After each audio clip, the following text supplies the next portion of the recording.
Two impact ఎక్కువ కనిపించింది. And సినిమాలో అయితే పసలేదు, మన తెలుగు ఆడియన్స్కి ఎక్కదు. తమిళ్లో ఎలా ఉంటుంది అనేది మనకు తెలీదు, బట్ మన తెలుగు ఆడియన్స్కి ఇదైతే సూటబుల్ సినిమా కాదు.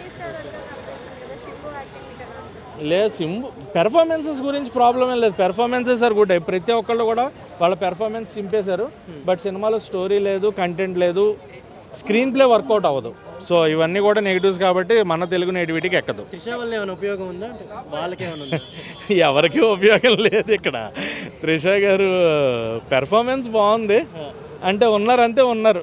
అంటే అంత గ్లామరస్ హీరోయిన్ జస్ట్ 3-4 షాట్లకే పరిమితం చేయడం. అదే అభిరామి గారు కూడా అలాగేగా, కొన్ని సీన్స్ అభిరామి గారితో ఏమన్నా వర్కౌట్ అయ్యేలా ఉంటాయి.